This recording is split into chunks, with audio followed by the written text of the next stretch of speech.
Oh my goodness. Hello, you guys. Hello. How is everybody doing? Whew. The original live is happening during a Sunday evening for me. And it's been a very relaxing Sunday evening. But something I do is I'm constantly feeding my brain. I'm constantly being stimulated by other light workers and just people who understand psychology. And I was triggered to come on here and generally talk about the dangers of conflict with toxic people. Um, First of all, I was laughing at the start of this live chat because it's like, where do you start? Where do you start? Because it's so messy. Like, how do we unpack this in an organized and rational manner here? Like, because it's like a million things are hitting me at one time as I think about my own experiences with toxic people and how they handle or don't handle conflict. And then everything I've been exposed to throughout the years of people unpacking their dramas with me. Lord, woo! It's a lot. It is a lot. It is definitely a lot, you guys. But the one thing that I want to touch on real quick, and this is just like a light bulb moment of something that I was like, you know what? I don't think I really stretched this message on my channel. And, I want to do it right now. I'm going to take a moment while the idea is fresh in my mind. We need to understand when people are waging war against us versus a petty fight. Now, if we think about the toxic person, let's say like a narcissist, they definitely don't understand that. Their way of handling conflict resolution is extremely toxic. And that's why a petty little argument between you two can escalate to a war where it shouldn't have, because this person doesn't have the proper emotional maturity and things in their toolbox to be able to work through problems and issues that can arise in a relationship, you know? And they're not in these lengthy relationships because they done got through problems. They're in it because they're trauma bonded with people and they haven't really worked through these problems, and the problems are reoccurring and probably getting worse over time. And both people are breaking down until the non-narcissistic person or the non-catalyst of the equation finally has their enough and wants to get out of the situation. But I think a lot of people, the empaths or the person who's not being abusive, a lot of them stay in these situations because they don't realize a war. Someone is waging war on you. This isn't just a petty fight. Now, it's true, the longer that someone has been used to abusive situations, especially if you've had them before, even the one that you got into where you stuck around, we tend to numb ourselves. There's a new normal or new norm that's being established, if you will, in certain things where it would have been a problem in the past and now it's not. Oh, hold on a minute. I need to drink some water.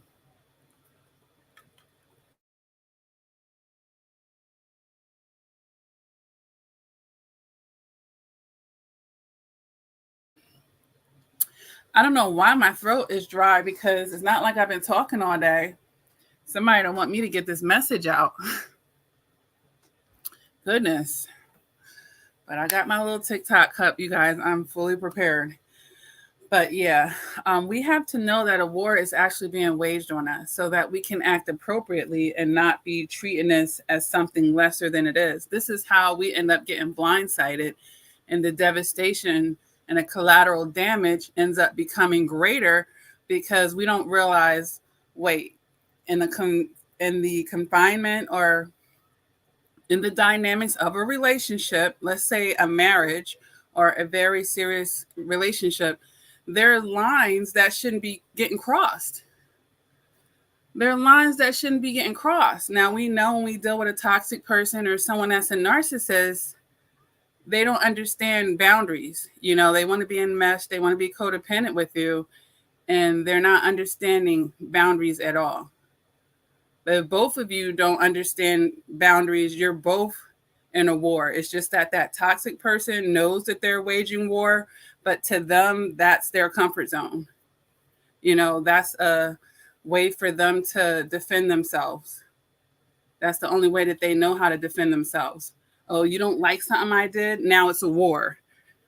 Why is it a war? Well, hold on a minute. Why didn't you like that? Let's talk about it. Maybe is there a miscommunication? Or maybe you're right. Is it something that I really do need to check myself on? No, it's an automatic war. So how do we differentiate, you guys, between something that is a petty argument that all couples have? This is light work, something that shouldn't be escalating into a war, versus something that's a war. You have to know the difference here. You know, when we're talking about a war, we're talking about betrayal. We're talking about destroying the friendship aspect of the intimacy that you guys are sharing with that person. We're talking about lines being crossed in an exploiting type of manner. You know, anything that you've told this person in confidence, and, you know, they take the opportunity to strike at your wounds, to strike at your insecurity, when it was really just something for them to know about. If you are sharing about your inner childhood wounds, if you're sharing about your family's trauma and generational curses, if you're sharing about something that's a crack in your foundation, and they take a moment to strike that out at you during a conflict, that's a betrayal. That's a betrayal. That's not just a petty argument at that point, because a line has been crossed. That's unbelievable. What? Come on, you guys. Let me pause this. It was paused. I think presentation matters just as much. This is China. Wow, that was weird. I was watching this Korean cook-off show, and, you know, not to digress too much, I fell asleep with it on, and I started dreaming about what they were talking about. I'm like, I got to find the word for that, because I woke up laughing. I was like, no wonder I was dreaming about that. I must not have been into my REM sleep, but out of nowhere, it just started talking. I'm like, what is going on? But yeah, we need to be able to decipher, you guys, between understanding when someone's actually waging war on us versus a petty fight in a relationship. Okay. And it says a lot about that person when they're doing this, because if they have to prove their point that bad, if they have to strike down on you, you know, and your vulnerabilities that bad, it should tell you a lot about that person. And that's not love. That is not love. Now, granted, there are some people who never learn how to fight fair, because this is what this all boils down to in the dangers of a conflict with a toxic person, i.e. a narcissist. They never know how to fight fair, you guys. Like, for goodness sake. Like, what is the point of them even entering into these serious relationships and high levels of commitment, and they don't know how to get through nothing? Like, everything is a waging of a war, you know? And then even something that's petty, flying monkeys are being bought into the situation, and then they're gassing the other person's head up, and then it, you know, they're taking something that should have been very small and increasing it, and, like, you know, making it into a war. Like, you just don't know how to just work through the smallest of things. I don't want you guys to get stuck in situations where you're not realizing that someone's even waging war on you. You have to be able to recognize that, so you're not making light of a situation that's a lot more than what you're thinking, you know.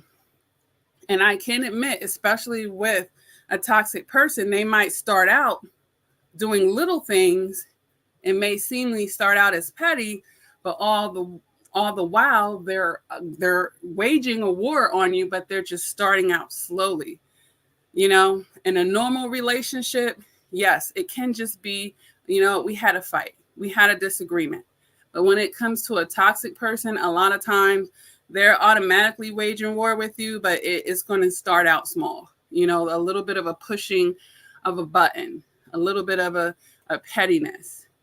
But there's no boundary, for a narcissistic woman to say, that's still my husband, or vice versa. That's still my wife. Like, there's a boundary I'm not going to cross. That's still my husband. That's still my wife. It just doesn't exist. Like, all things goes, like, you're the enemy now and we're waging war. And that's the danger. It's an overreaction that's going to be occurring at that point. Like, what you need to overreact for? Because what ends up happening is this person is now going to do something they can't come back from. At least, the more broken you are on the receiving end, it could determine what they could come back from, But usually, at least over time, once you start waking up and you get your enough, they're going to do things that they can't come back from. And that's why there's a lot of proverbs.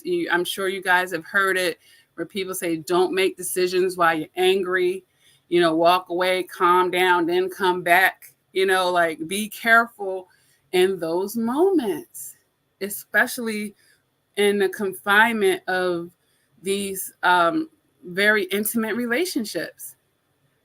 And a lot of people haven't been taught how to even be in a healthy relationship. We talk about what people shouldn't do, but we need to talk about what people should do.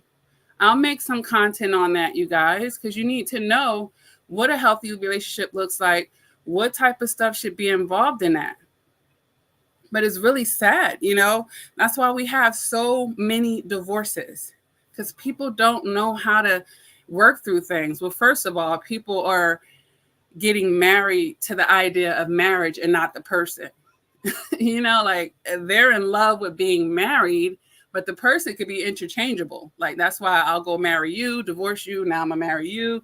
Like, wait a minute, this is backwards. You're supposed to be getting married to that person.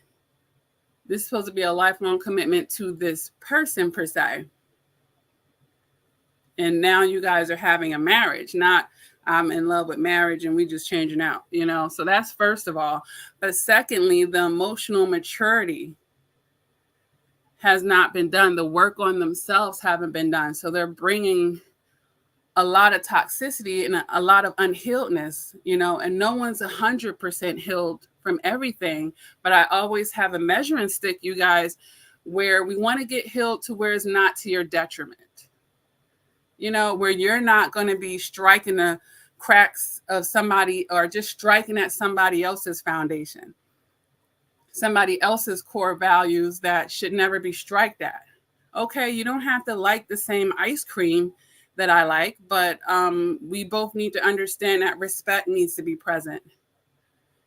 First and foremost, we need to have respect. Like, we can't have that. And when you're with a toxic person, i.e. a narcissist, the respect is just never there. That's why they're just bone rushing over your boundaries, like you never even put them out there. And sometimes you have, but they don't care. In that moment where they're feeling defensive because you're trying to hold accountability with them, all they know how to do is to try to wage a war. Like, this, it didn't even need to be called for. All that extra energy, all that extra drama, like, totally unnecessary. And it's really sad. They sabotage themselves out of healthy relationships otherwise.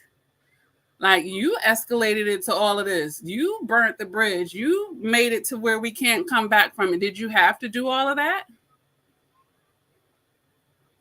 Did you have to do all of that?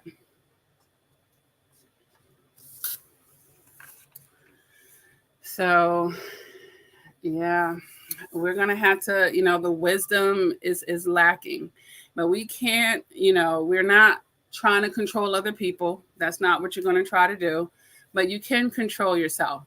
And that's why it's important, you guys, to gauge these things before you make higher level commitments to anybody. I always say the relationship starts after the first argument. I'm serious. I am so serious. In the dating world, that's a good measuring stick, because guess what? I've seen situations where the first argument came and the person just ghosted. The person just fell out of the face of the earth. Isn't it wonderful to find that out? And it could have been over something small. But isn't that great to find out early on? If you're in a people pleasing energy, you're never going to have that moment. It shouldn't even be a ruffle of a feather. It's just a difference of an opinion. Like, it could be the smallest of an infraction. Just something so simple, but it'll trigger them to show you how they deal with conflict resolution. Because I never want you guys to be in that situation where you're feeling like you're getting exploited because you put this person in a position in your life where they have access to the most tender sides of you, where you're pouring your heart out basically to them. Because now it's like you should be able to trust them, right? Especially we're engaged, we're years together, we're married. Like, you should, in a perfect world, in a normal, healthy relationship, you should be able to confide in them. They should be a soft place to fall for you, right? That's the right that you should have. I mean, it's the right that you do have, but it doesn't mean that they're going to give you your rights. And that's the thing with toxic people. They don't give you your rights. It's certain things that come with certain levels of commitment that you certainly do deserve to be honored and given, that you just will not receive from a person that doesn't have it to give.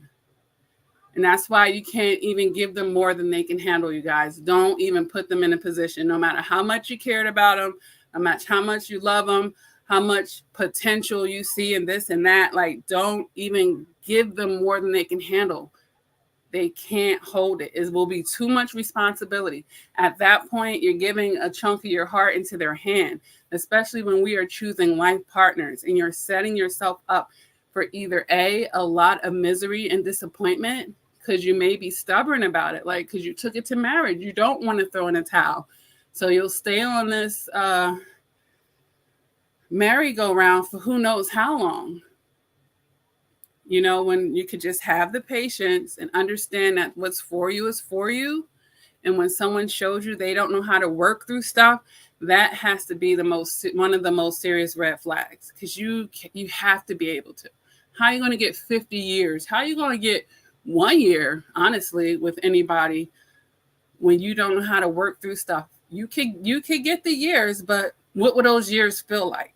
How much aging will it take out? That 1 year is going to feel like 20 years. It's going to be so draining. It's not going to fly by. It's going to be painful. And you don't want that. You don't want that, and you don't need that. So you have to screen people's abilities to be able to work through things. And not only that, you don't need somebody overreacting over the slightest of things, adding fuel to the fire. Like, goodness sake, sit down. It's okay. Like, the minute I've seen people with emotional maturity so low that the minute you just have a different opinion to theirs, they're totally on the defense. Like, you can't be that damn touchy and sensitive. That's very bad, by the way. And it's like, if you don't agree with everything that they're saying in every way, it's like you're striking them at the core. Their mind is programmed to take that as, you don't like me. We're not even talking about you. We're talking about an object. We're talking about a place. We're talking about an experience. We're talking about whatever the circumstance is. But in their mind, if it goes against what they believe, like you're a direct clone of them, DNA and all, that you will like everything that they like, no.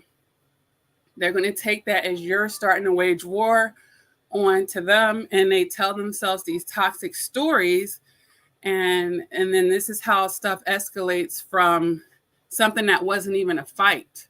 Like, we're just having a conversation,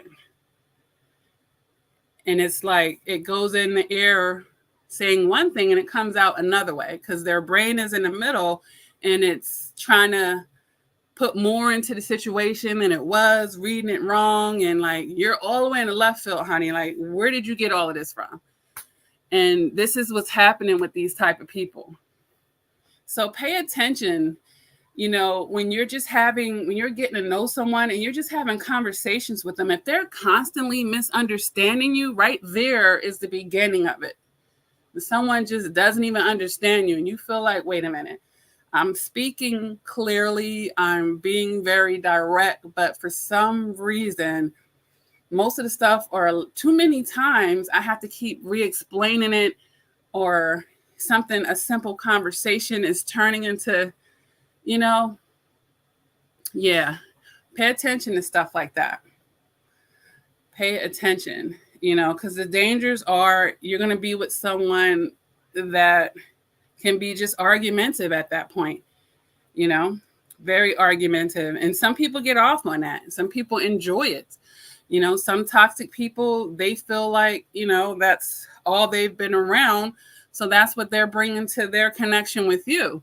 But as soon as you see that they're bringing that to your connection, that's when you need to cut it off. Like, you have to be able to recognize it and don't keep making excuses for it, and do what you have to do to, cut yourself out of that situation.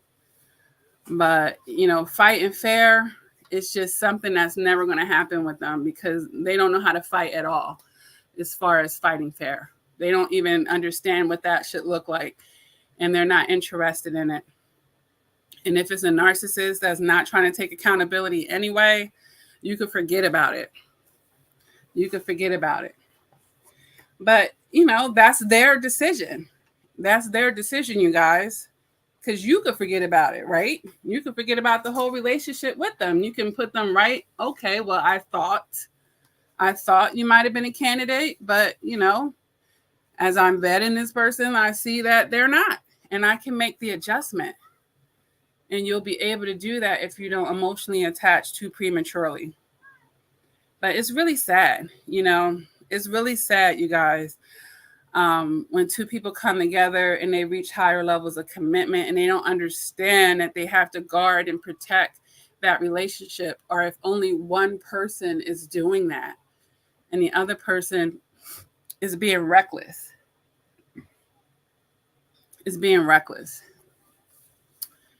Yeah. And then when we're talking about narcissists, we're talking about supply. So you can be this person's spouse, but you're not even the primary supply. A family member is, or a friend, or the mistress, or the guy she's seeing on the side. You're not even first in line. So here you are thinking you're this person's first spouse. Not really. You married into being second, third, fourth place right off the rip. Like, you don't even have the priority. And those other people are, using the narcissist and the toxic person to be a puppet, And I've been wanting to talk about this, how narcissists play themselves, because they do. Because there's somebody else's supply to a bigger narcissist. There's somebody that, usually a family member at this point, is usually a family member that they are trauma bonded to and may want to have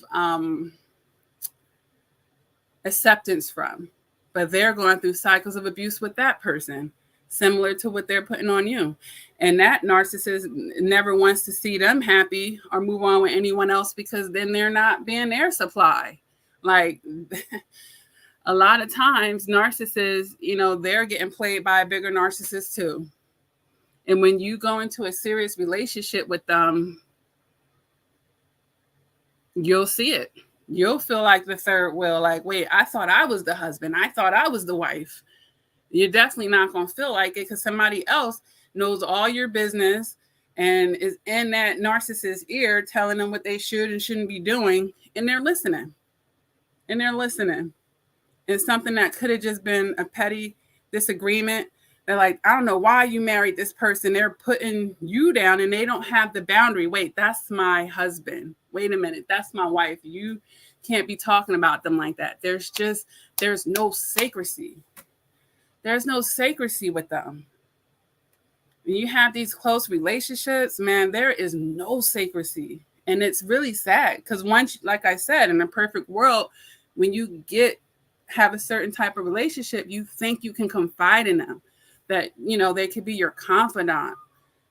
And you find out the long way that that's just simply not the case. Hey, my Miracle 79. Welcome to the live chat. And she's definitely one of my day ones. Cynthia Ava says, hey, my family has 4 of them. It's tiring. It is, Cynthia. And you really have to have boundaries once you find out what energy they're in.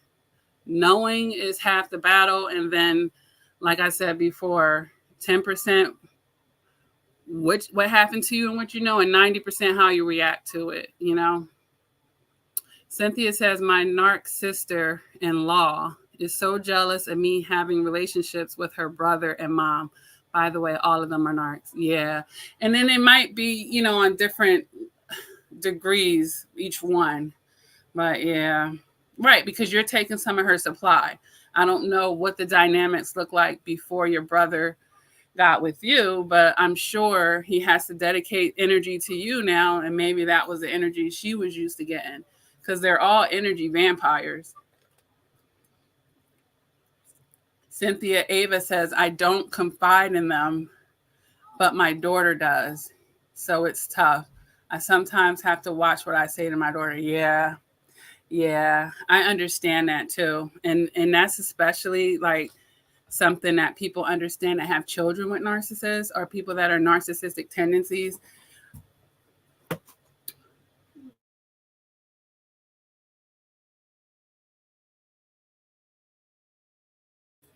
Because children, you know, they don't, they're easy to manipulate. You know, it's like taking candy from a baby.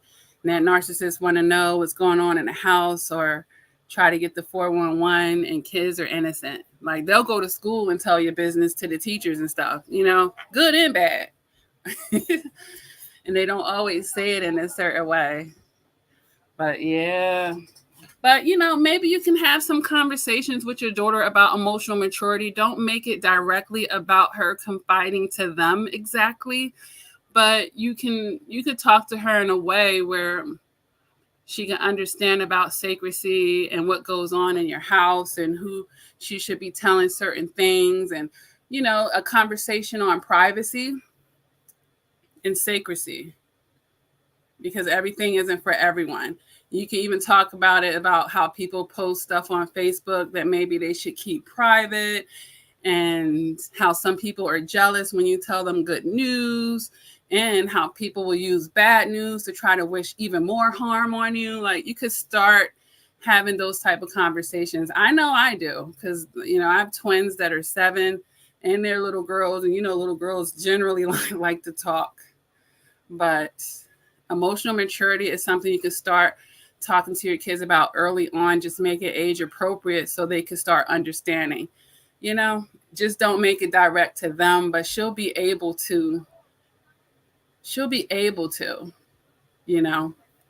And you could, I mean, if you want, you could ask, hey, are people asking you questions about our home and our business? If they are, just know you should handle it like this. Just say people, you know. I would maybe go that route.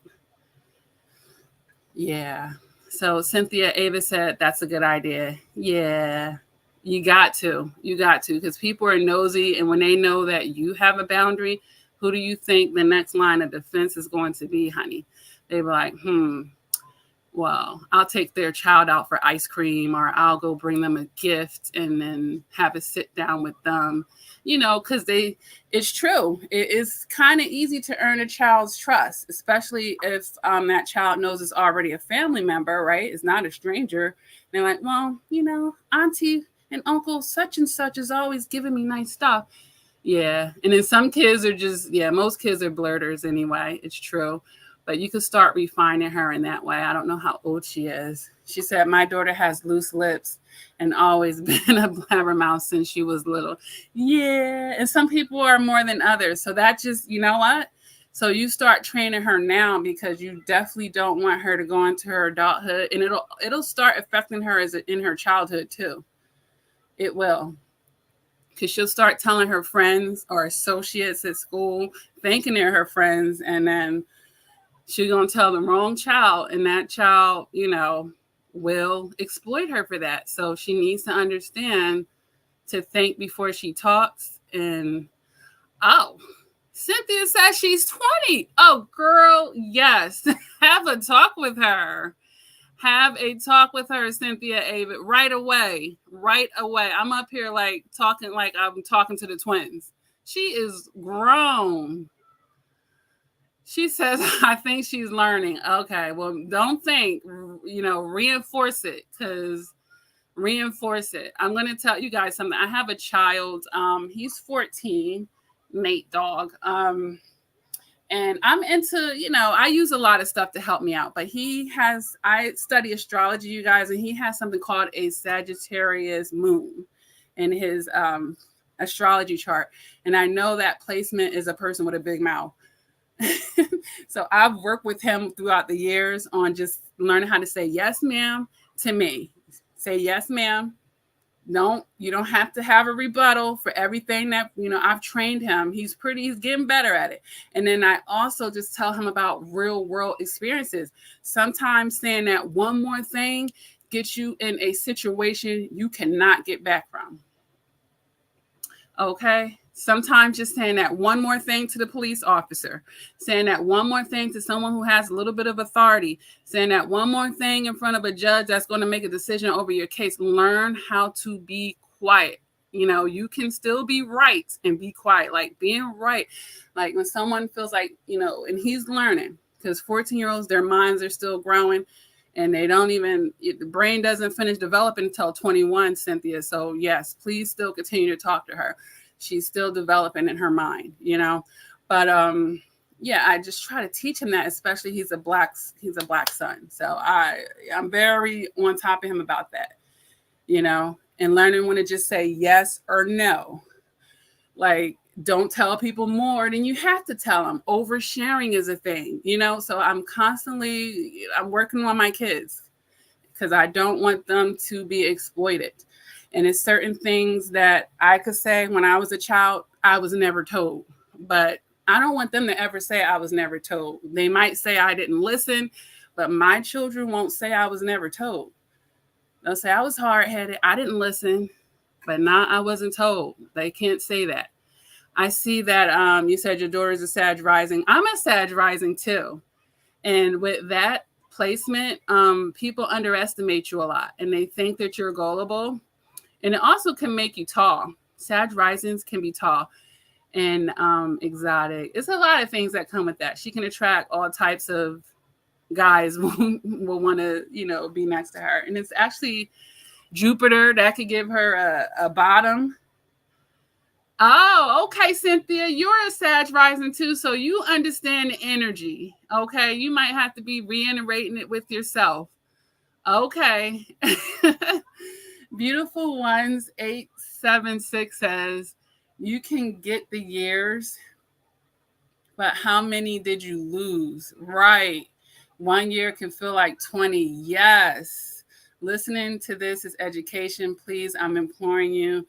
And social media is a no with your personal business. It is. Oh my gosh, you guys.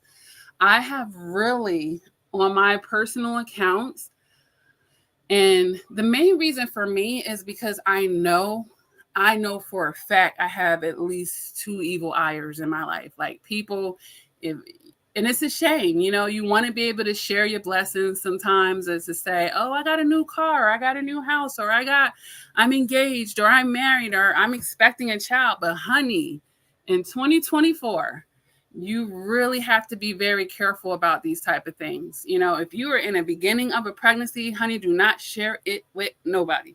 Okay. I remember years ago, this was during COVID. I was working with a young lady and she was so sweet, you guys, but she told me about her pregnancy and how it was going really well. Then she told a family member, and shortly thereafter, that girl had a miscarriage.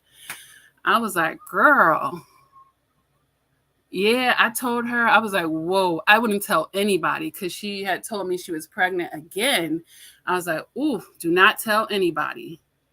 Do not tell anybody because protect your pregnancy. I'm like, you didn't have to even tell me, even though I'm not going to evil eye you. I wish you well, but I would not tell the people I told before. I was like, I would hold off as long as you can.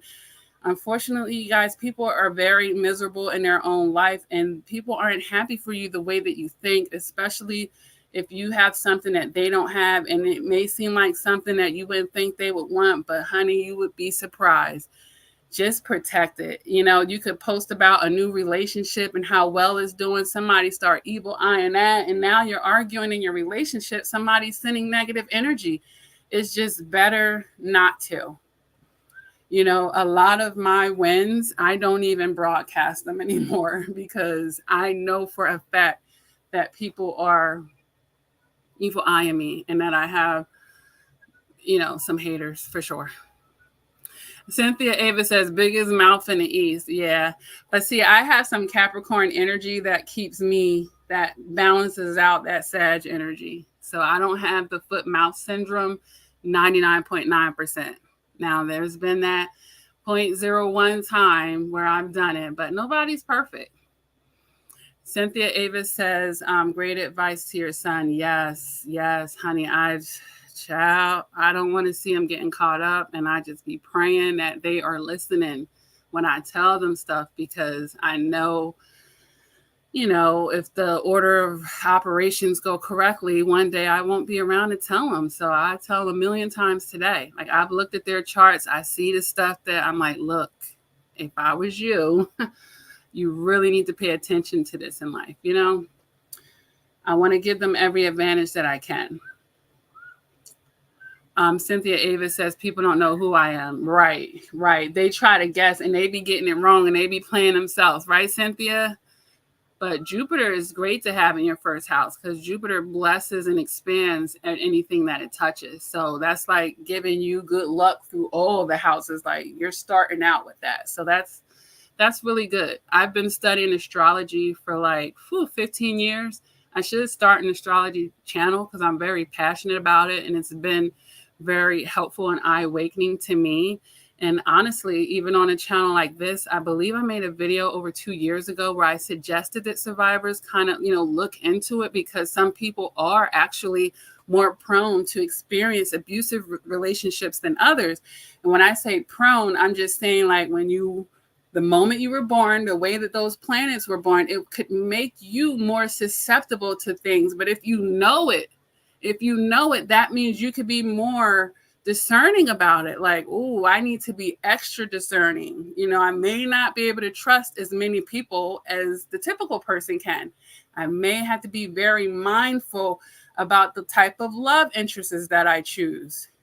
So if you know that, it'll make sense, what happened before you knew it. Like, because it seemed like, dang, like, I'm getting, sheesh, can I get a break? And maybe, the planets weren't aligned for you to have the best relationships, but that means you had to work a little bit harder to do your detail on people because, you're susceptible. You're a little more susceptible. Yes, Cynthia Ava says, people mistake my kindness for weakness. Absolutely. They do. And they be sadly mistaken on a Sag rising. And then with that Jupiter there, it always comes in to save you in the neck of time, honey. If it's a good thing. Cynthia Ava, oh, you're saying it's at Beautiful Ones. So true. My years as a narcissist and his family did permanent damage. It is not permanent damage, Cynthia. It should not be to my immune system and my brain. You can undo a trauma bond, and you can, I don't know what the health element is. So, but you can undo a trauma bond, Cynthia, and you can reprogram yourself. You really can. I don't care if you were with the person for 20 years. You can get out of it and renew your mind. But what I always tell people, you have to think of it as an addiction. And that's why people say, like, I was an alcoholic, but I've been 20 years sober, but they know that they still have to be mindful about it because they don't want to re-trigger themselves. Because what's happening at first, just like people are getting out of alcohol, you go through withdrawal, you go through what feels like a dark night of the soul type of thing, because your body is fighting against the change because it's more comfortable with what it was used to than the change, obviously. And it's psychological. It's very psychological.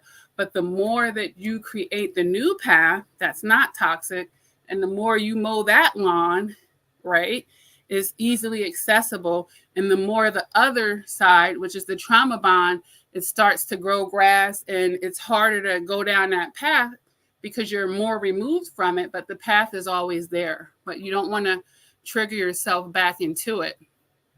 That's the thing. That's why the longer you typically go into no contact, but you're doing the work at the same time, is going to become weird. And that's why I told somebody the other day when they weren't being very gracious with themselves, forgive yourself. Like they couldn't even imagine. They had gone so far in their healing journey that they couldn't imagine that they ever accepted that treatment to begin with. But I'm like, honey, instead of feeling bad and mourning for the state that you were in, celebrate that it's so backwards to you now that you can never even go back into it. Like that speaks to your growth. You know, a lot of times we're so hard on ourselves that we look at things in the opposite manner. You know, we're too focused on the negative instead of the positive. The fact that it's inconceivable for you to even step into that world again, that means that's a good thing. You know, that's a good thing. So you took something good came out of it. Cynthia Avis says, Lakia, I became a college professor and the NARC family members haven't spoken to me since. Well, maybe they feel like you too smart now. But that's it. You know what? I do talk about that where, you know, new level, new devil. Now it'll be that energy knows they can't hit you anymore, but watch out for a new one, you know, just watch out for a new one. But yeah, they'll know when they're wasting their time and they'll have to accept defeat and move on. Nope. They're like, look, I can't even manipulate this person or whatever I used to do. It ain't going to work anymore. Oh, well, you know, they have to find somebody that's on their level to do that to. And that shows your growth, right? They're backing off. Beautiful Ones 876 says people will wish you bad behind your back. Yeah, and smile in your face. Pretend like they want the best for you and don't be meaning none of it. Straight up lying. And we call that being fake nice. Lots of that.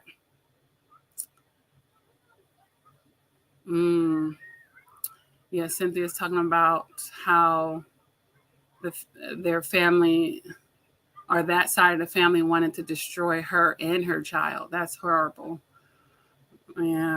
Yeah. Sometimes family is not family.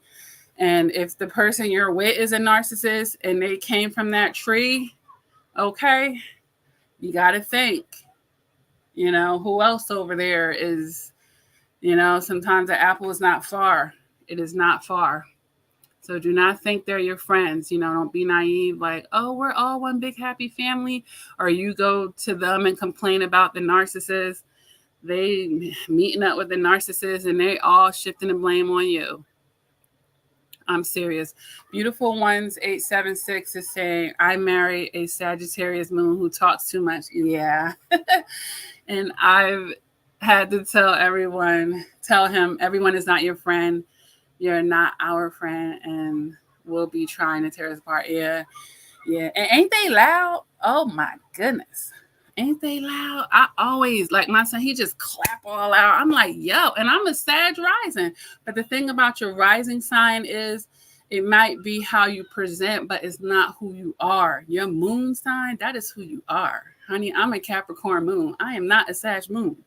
All that loudness and putting your foot in your mouth and not thinking before you behave, that's not what I'm about. So I don't care how I look. The Sag rising might make me come off that way, but honey, I am a Capricorn moon in here, okay? But yeah, they're so loud too, Cynthia. They are so loud. Oh no, Beautiful Ones 876. What's up with all these Sag placements today? Cynthia says, please start a astrology channel, Beautiful Kid. It would help us so much. I'm a Taurus and I feel we are more susceptible to being abused, perhaps. Because what I would say about the sign of Taurus, it deals a lot with self-esteem. Of course, on a more shallow end, it definitely deals with money and sugary sweets and good food and Yes, Taurus is the sign of the bull, and you guys can be very fixed and stubborn about the decisions. Like when you get into a relationship, you don't want to stop. Like you're committed, to your detriment, and that will cause you to stay in situations longer than you should. Your love for them versus your love for yourself, right?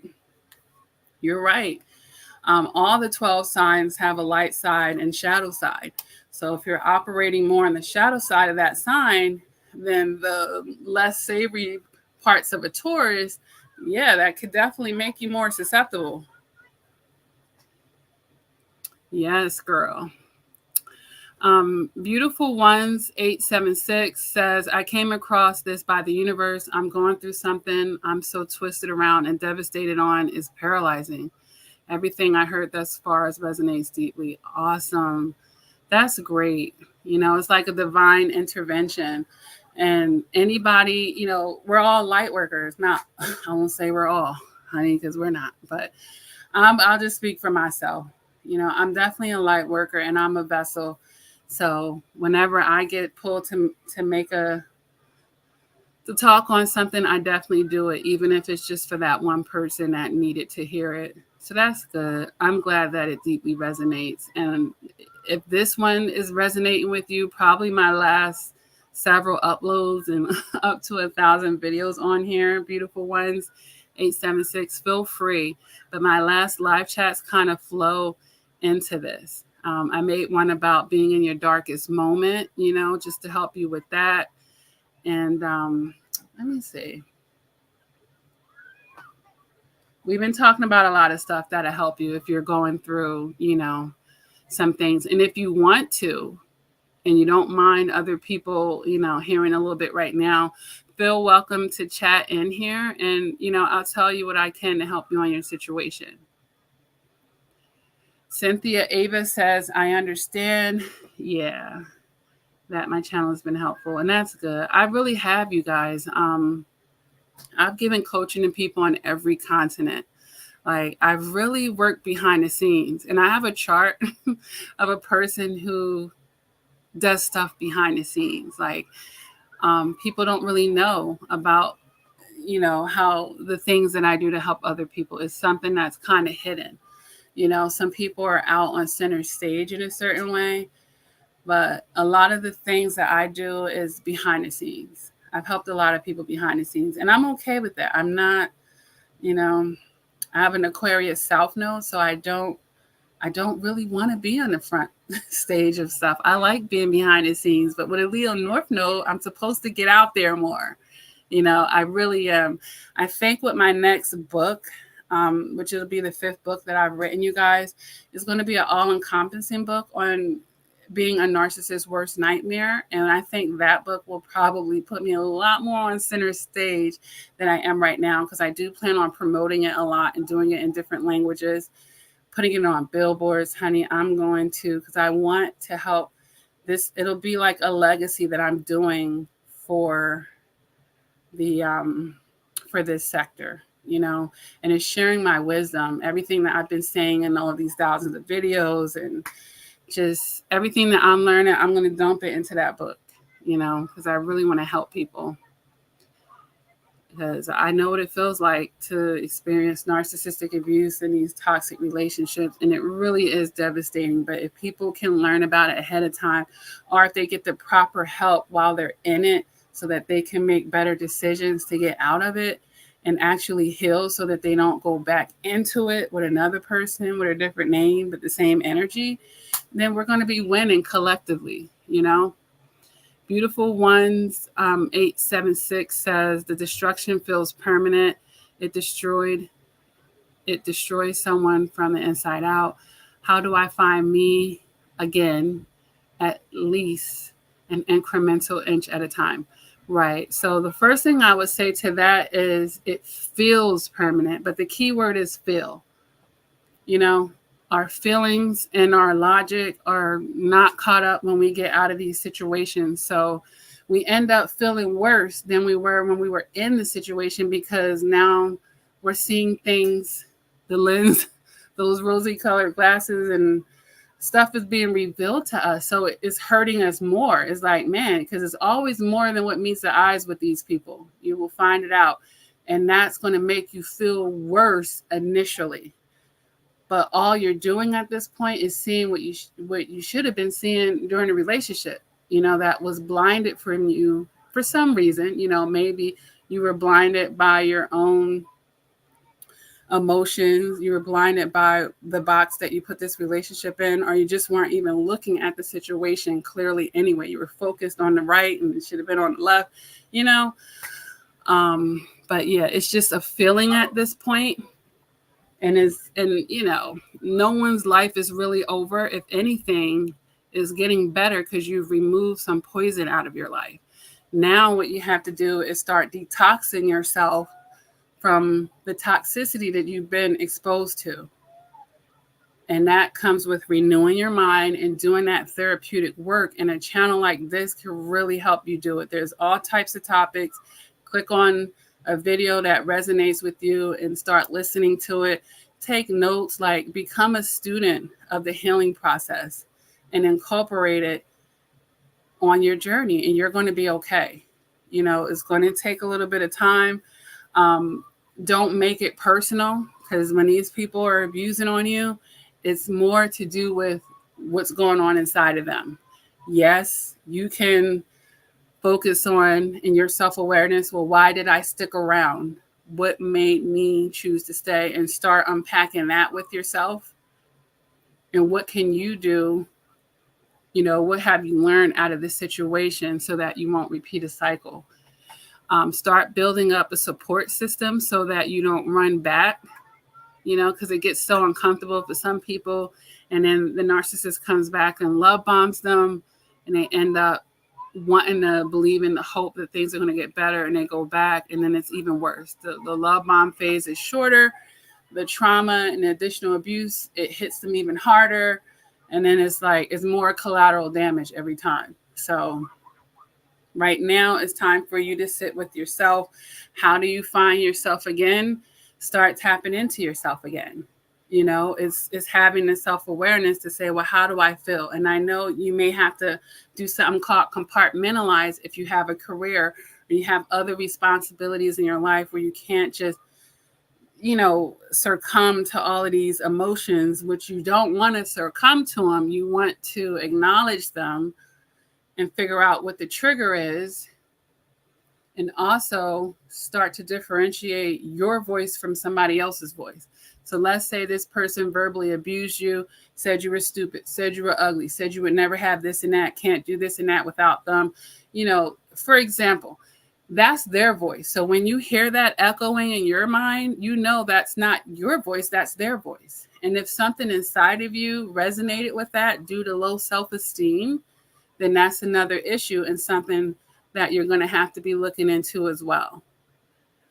Like, first of all, in our emotional maturity is certain things that we should be guarding and certain things that we should be in control of.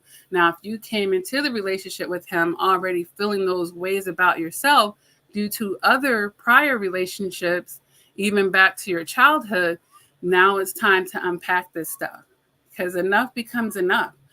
Once you hit that rock bottom or you hit your head on that wall hard enough, you're like, look, I don't know what I'm not realizing, but I need to realize it because I really don't want to experience that again. And that gets you interested enough to start doing the work on yourself so that you'll start seeing that progression as well. So you're already with you. So it's not that you have to find yourself. You just need to tap into yourself. When you're in those relationships, it's very codependent. And the individuality aspect of things, it gets very enmeshed because you're doing all this stuff together. You're checking in with them, not making decisions without, it's like there's no individuality. But what do you like to do? What actually makes you happy and peaceful? What part of yourself did you let fall by the wayside once you connected to this person? So even if it's an inch at a time, as you said, which it could be more, you may be able to tap in more to yourself. Hey, an inch is an inch. That's still progression, and understand that Life is not a straight line. Some days you're feeling better than others. Some days you're feeling a little bit of bad again. But having a moment is way different than having a whole, just being swallowed by something, which would indicate depression and whatnot. So, right now you need a lot of self awareness with yourself, because this is where people can really get swallowed, or they can make sure they're doing stuff like you're doing right now. Come on a channel like this. I'm just going to say my channel, hopefully you can find other good things. Tap into it, constantly feed yourself, surround yourself with the energy where you're in a direction that you're trying to go. You have to start doing that. So replace one thing with another. A lot of times people aren't doing that, and they end up back because now they're just staring at a wall, and it makes them way more susceptible to revert back.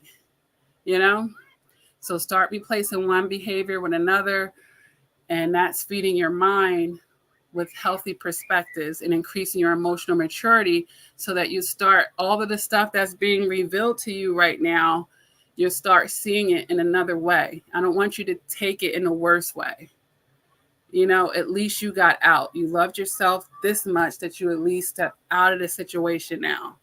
And now you're trying to make sense of everything that went on. But understand this, you don't have to make sense of everything that's going on to heal from this as well.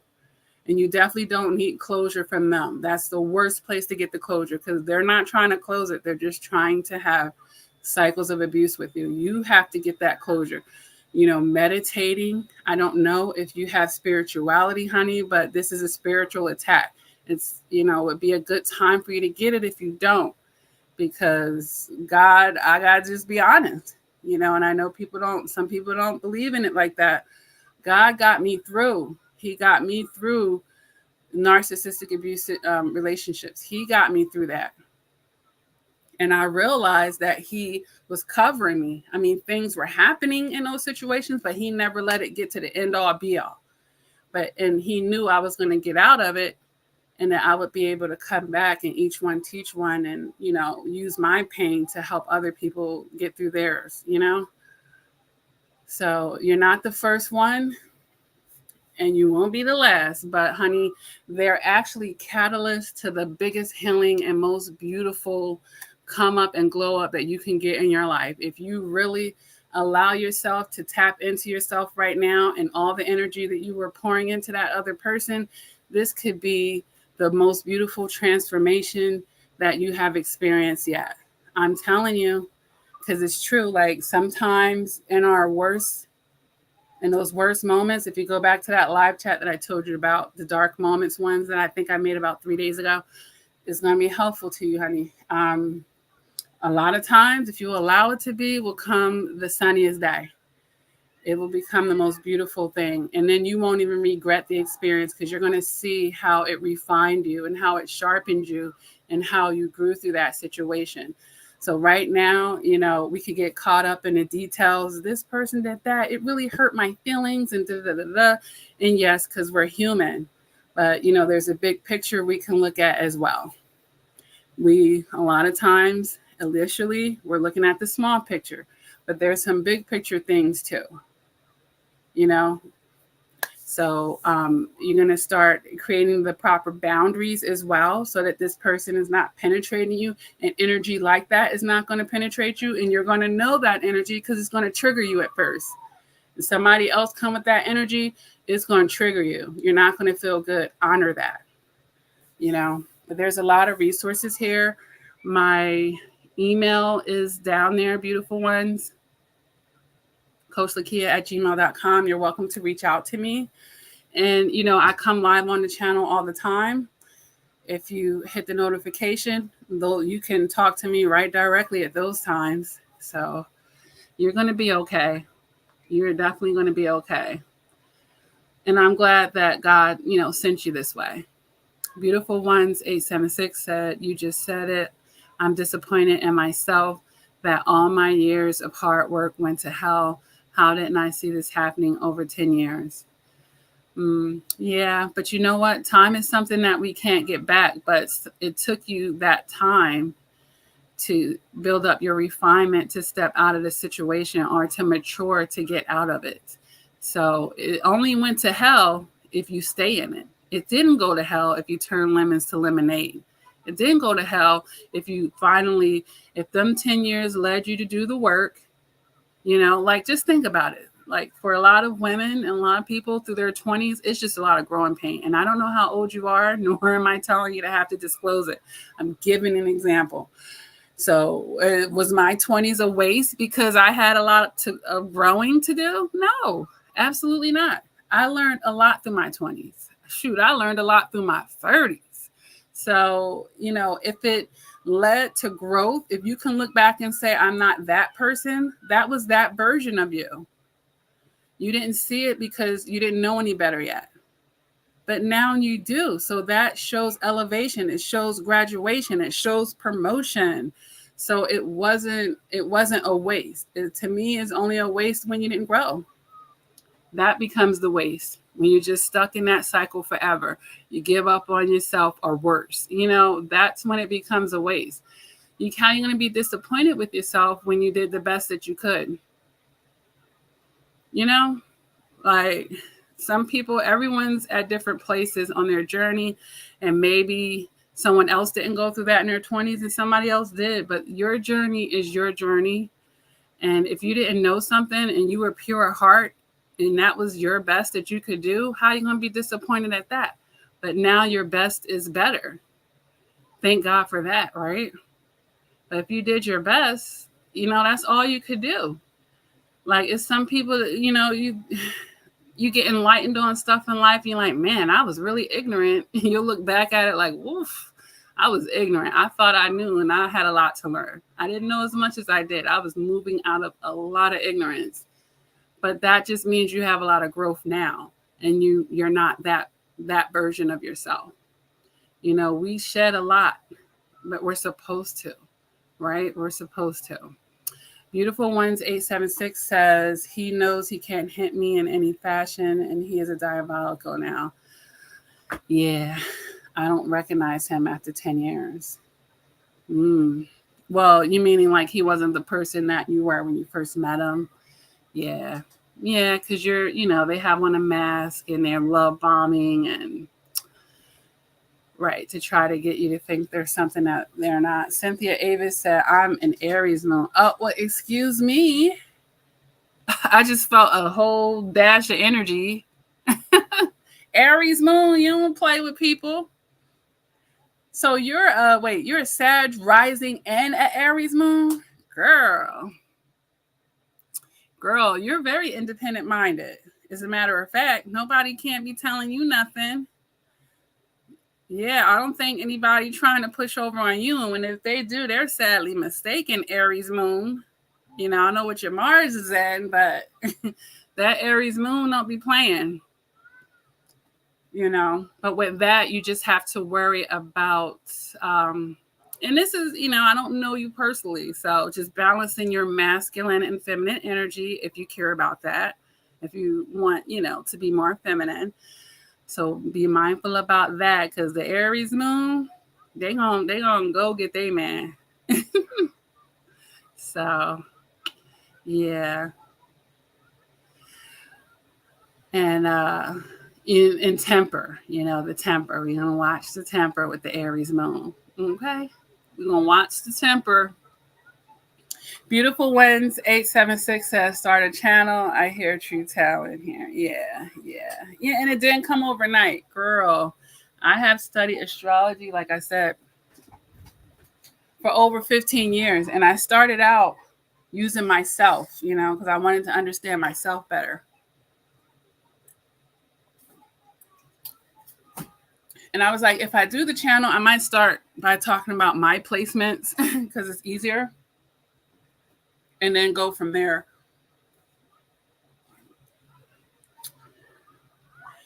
Yeah, it's a couple other. I had posted the twins Chuck E. Cheese thing, and it got like mad views, and I literally got like 600 subscribers off of that. I was like, let me find out. I'm supposed to be sharing a family vlog, but I'm so private. It's hard for me to do it. because when I go on Instagram and I see like I watch the sector of people that do the cleaning and all that stuff, and it's always somebody complaining. I'm like, like people are so negative. Like they will find a reason to complain about something. Like, goodness.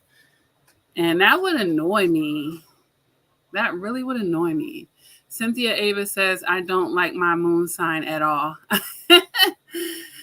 I love Capricorn moon, nice and cool. Yeah, girl, Capricorn moon, that's a very karmic placement. You know, I respect it. I do respect it. But that's Saturn. Saturn, baby. Saturn will make your behind responsible. With Capricorn moons, they have to be careful of not making themselves responsible for things, like taking the weight of the world on their shoulders, you know, because the opportunity will be there, whether it's through family members and loved ones, whatever. Just making sure you know what you're responsible for and what you're not. But there's a lot of responsibility that comes with that type of placement. And you'll feel it right away. Like a Capricorn moon child, they feel like they have to grow up faster, you know? And you have to watch out for depression as well. But my Sag rising and my Leo North Node, those type of things help me not be. It really minimizes the depression part of things. All right. Beautiful Ones 876 says a Pisces will allow themselves to be murdered before walking away from love. Oh, that's so sad. Are you a Pisces? Yeah. Well, Neptune, yes. On the shadow side, yeah. Neptune can make you victimized. It can. It can put you in situations to be like a martyr or a sacrificial lamb type of thing. But it don't have to, because there's beautiful things about Pisces too. There are beautiful things about Pisces. Like you can have a beautiful voice. You might be very artistic. You know, sometimes, especially Pisces women, they can attract a man with money now. Okay. Can attract some money. Hey, you can get you a provider. But you also have to be, careful of falling in love with a bum and just succumbing to the love you have for him, keeping you in a situation that's less than you deserve as well. But yeah, Pisces is a water sign. So, managing your emotions is going to be important as well, and not letting them run you and understanding what love really is. And I'm glad you put it in quotes, so I think you get it. You put that word love in quotes, so I think you got it. Thank you, Ava. Beautiful Ones 876 says, sometimes we have to stop being afraid to reach out for help. I don't do social media typically, but this is very unexpected surprise session. Yeah. Yes, girl. Yes. And closed mouths don't be getting fed. It's okay to reach out for help when you feel like you should, because the last thing you want to do is turn to the wrong arms, and that help will turn to a hindrance. So, especially with delicate situations, but the narcissistic abuse community is something that you have to take with a grain of salt. Everybody that's on here, and I've made a video, all of them ain't really for the people, and all of them aren't really light workers. So if you're a Pisces, you have discernment. Pisces really have discernment. That's a very spiritual sign, by the way. Tap into that and see how you feel. See what your gut is feeling when you're exploring these other channels, Yes. But yeah, you never know. God works in mysterious ways. Beautiful Ones 876 says, I need a reading, please. Please, I need help. Yeah. Well, just, at this point, a conversation is good. Like if you telling me what's going on, I can help you, reading or not, but yeah, incorporating, girl, like I said, using everything that you can to your advantage. But, on this channel, what's keeping you stuck right now? I don't know how long you've been out of this situation. Like, how long have you been no contact, or are you even no contact? Because it sounds like you guys have a child. You might have to interact at times, which can make it a little stickier, right? But yeah, there's a lot. There's a lot of unknowns here. But yeah, don't be afraid. Getting wise counsel is never a bad thing, especially if it's someone that knows what they're talking about, someone that's been there and done that. Just trust me, you're not the first one. Yeah. But for anyone that's listening, we pretty much covered the dangers of conflict with toxic people. It could be traumatizing. It could definitely be traumatizing. That's the dangerous part, is the trauma, and everybody's fight for themselves is at different levels. And years ago, when I first started this channel, I talked about it. And this is the sad cases where some people may have committed suicide from that narcissist pricking them that one more time. And that's really sad. Like, this person then needed an intervention. But for those of you who clearly have fight left in yourself, even with the trauma that they caused, you can heal that.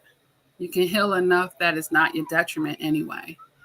And I've said in the last several live chats, because it was appropriate, just because somebody victimized you, it doesn't make you their victim. That's a choice. Yes, this person tried to victimize me, or they actually did victimize me, but I'm nobody's victim. I see what it is right now, and I'm stopped. I'm putting a stop to it, right? We're pivoting away from it. And I'm choosing something different for myself. I'm setting new boundaries. And I'm not going to allow this person or any other person to do that or try to do that to me again. So that doesn't make you anybody's victim. They're going to have to answer for how they treated you. But you know what gets them? They intended to break you, and they ended up building you up, because sometimes we require that foundation that we were running off of to be broken down so that we can build something more stable. Imagine you're found like the three little pigs. Like, what was it? One of them was straws, and one of them was haze, and then one of them built the bricks or something like that. But the big bad wolf, he came to blow down those foundations, but he couldn't blow down that brick wall. So right now, beautiful ones, 876, now it's time to build the brick wall up. Something that people can't penetrate. That's what it needs to be for everybody. Like, to really, it makes it hard. They're going to exhaust themselves trying to do it and still fail. They're just basically wasting their time. Yeah. But I wish you well. I wish you well. Is there anything else that anybody else, any questions that anyone has on here before I end this live chat?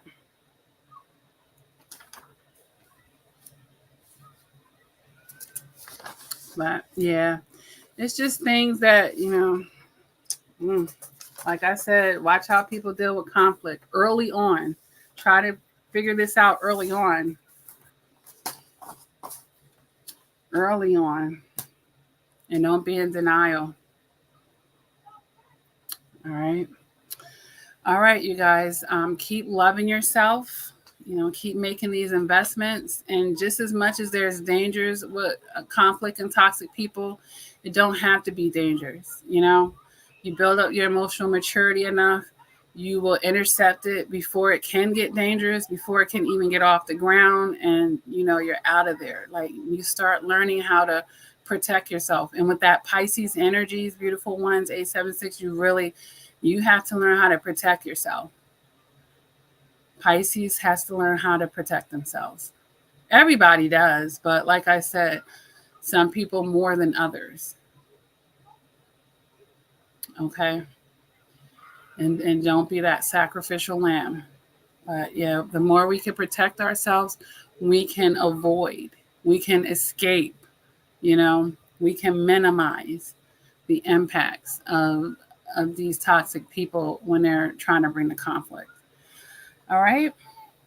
And it will just require you to understand, not them. They're going to stay in their ignorance. They're going to stay in their toxic ways. But if you know how to recognize it, if you know how to break away and stay away, okay, because sometimes it's going back that one more time that gets you.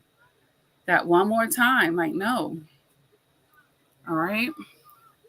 All right, you guys, I love you. And I hope, everybody, continues to do well on their journey. If you have gotten out of the situation, congratulations. That is the first step. That's the first step. And just continue to make the investments in yourself. Too many times people are willing to invest more in others than even themselves. So your self-care right now, beautiful ones, 876, that needs to be top tier. Be delicate, be gentle, be your own best friend. Give yourself, pour into yourself the love and care, even if no one else ever gave it to you.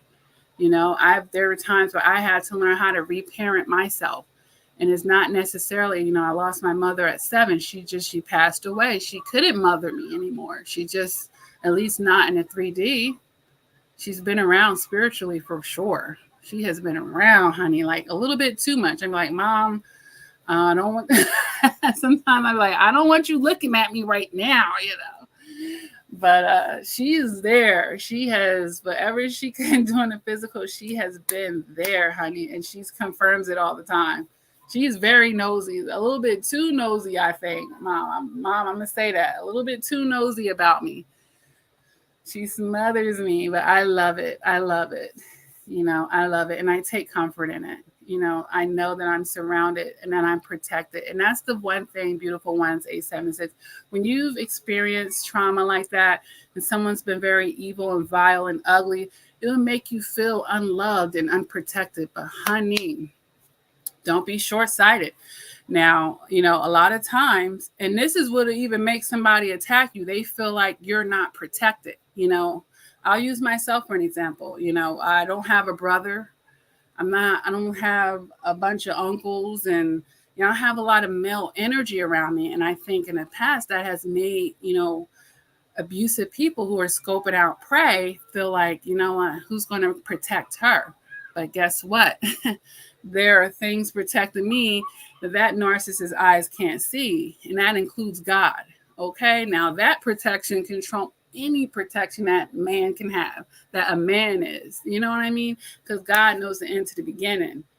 All right, when you have that around you, they're going to find out they messed around with the wrong person, because God is not going to let it go too far. He's even intercepting you in your mind right now by sending you to a channel like this. He's trying to give you, he's trying to help you out. So all you have to do is receive it and start incorporating it, because there's no point in knowing what you should do if you're not going to actually do it. For years, I've talked to people like that. They know what to do. They've been all up and through the narcissistic abuse community, but yet they still aren't incorporating it. But then they come back and complain that they're still experiencing these things. Like, wait a minute. Are you truly ready to make the shift? Are you really ready to, release yourself out of this season of your life of abuse? Are you really ready to end it? So when you have God and your guardian angels, when you have that around you, people don't see it, but they're going to see it by the results of their attacks and how you are the victor of that situation. And they be like, wait, this person is seemingly sitting over there by themselves, but yet they unscathed, they doing better, they done recuperated. What? And they don't see the healing process, of course. Yes, you shed some tears. Yes, you've had some vulnerable moments. You might have had a couple of emotional breakdowns when you just had to cry, but, crying is a release as well. That's one way of releasing those emotions out. It's okay to cry. It's okay. And I've made videos on what healing should look like, because sometimes people aren't realistic about it. Healing doesn't mean I never think about it. Healing doesn't mean I won't feel some type of way per se. Like it's okay now. It's more like it's not to my detriment. I think back on it, yeah, that's sad. I'm really sad that happened. But you know what? I've grown from it. I've healed from it. I understand what was going on there. I understand enough. And I've worked through the grieving process. There's 5 stages to the grieving process where I can come to acknowledgement or acceptance. Acceptance is like the last phase of that. You can just make your peace with it enough. Not that it's correct, but you know what? This is what happened. This is what was going on. Okay. Whether you like it or not. All right. So we're going to be okay. You know, life is a big classroom, you guys.